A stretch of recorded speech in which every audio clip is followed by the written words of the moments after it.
मेरे YouTube channel पर मैं आपका स्वागत करता हूँ। राष्ट्रपिता महात्मा गांधी जी की अमर कहानी अध्याय 88 खंड 3।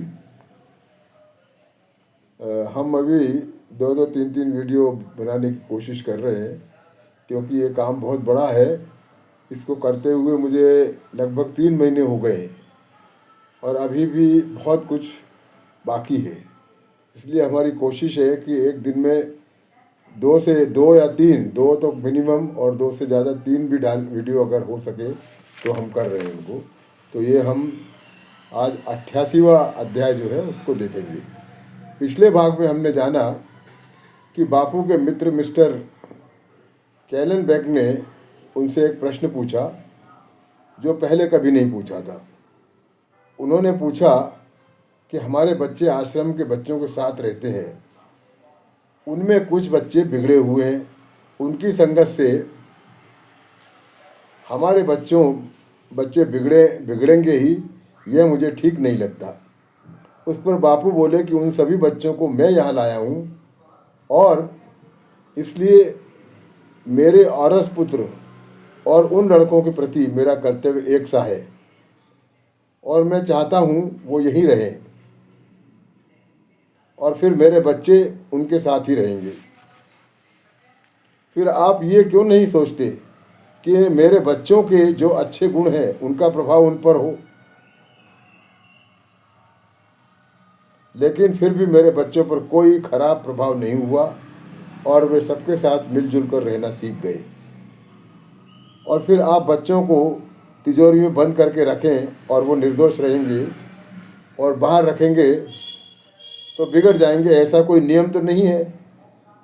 मेरा ऐसा मानना है कि यदि माता पिता बच्चों की देखरेख करें, ठीक से करें, तो बच्चे कभी नहीं बिगड़ते। अब आगे प्रायश्चित करने के लिए उपवास किया। आश्रम में बच्चों को ठीक तरह से पढ़ाना और उनका जीवन संवारना कितना कठिन था यह मुझे समझ में आ रहा था। कितने ही सत्याग्रह के कैदी छूट जाने के बाद टॉल्स्टॉय आश्रम में थोड़े ही बचे थे और वे अधिकतर फिनिक्स वासी थे। इसलिए आश्रम फिनिक्स ले गया। बचे हुए आश्रम वासियों को फिनिक्स पहुंचाकर मैं जोहानिसबर्ग के लिए निकला, लेकिन यहाँ 2 दिन रहा था कि इतने में 2 व्यक्तियों के भयंकर पतन की सूचना मिली। सत्याग्रह के महान संघर्ष में अनेक बार हार की खबर आती थी, पर मैं सहन कर लेता था। पर इस समाचार ने मेरे मन पर वज्राघात किया। मैंने उसी दिन फिनिक्स की गाड़ी पकड़ी। मिस्टर कैलन-बेक को मेरी दुखी मनस्थिति का बोध था, इसलिए वे मुझे अकेले जाने नहीं दे रहे थे। पतन का समाचार मुझे उनसे ही मिला था। रास्ते में रेलगाड़ी में मैं विचार करता रहा कि मेरी देख रेख में जो सत्याग्रही थे उनके पतन की जिम्मेदारी मेरी थी। यह स्पष्ट दिख रहा था। मेरी पत्नी ने मुझे इसकी सूचना की थी, पर मैं विश्वास पर चलने वाला हूँ, इसलिए मैंने उसकी सूचना को मन पर नहीं लिया। इसके सिवा मैं यह भी सोच रहा था कि इस पतन के बारे में यदि प्रायश्चित किया तो उन पतितों को मेरे दुख का आभास होगा और उन्हें उनकी गलती समझ में आएगी और उनकी गलती की गंभीरता भी समझ में आएगी। इसलिए मैंने 7 दिवस का उपवास और 4.5 महीने एक बार भोजन करने का व्रत लिया। मिस्टर कैलन-बेक ने मुझे इसे न करने के लिए बहुत से प्रयत्न किए, पर वे सब निष्फल रहे। आखिर में उन्होंने मेरे उपवास के निर्णय को मान्य किया और खुद भी मेरे साथ उपवास करने के लिए तैयार हो गए। उनके निर्मल प्रेम के आगे मेरी एक न चली। ऐसा निर्णय करने के बाद मुझे हल्का लगने लगा और मेरा मन शांत हुआ और जिन लोगों से यह अपराध हुआ था उनके प्रति क्रोध न रहकर मन में दया थी। इस तरह रेलवे यात्रा में निर्णय लेकर मैं फिनिक्स पहुंचा। जांच पड़ताल करके जरूरी जानकारी ली।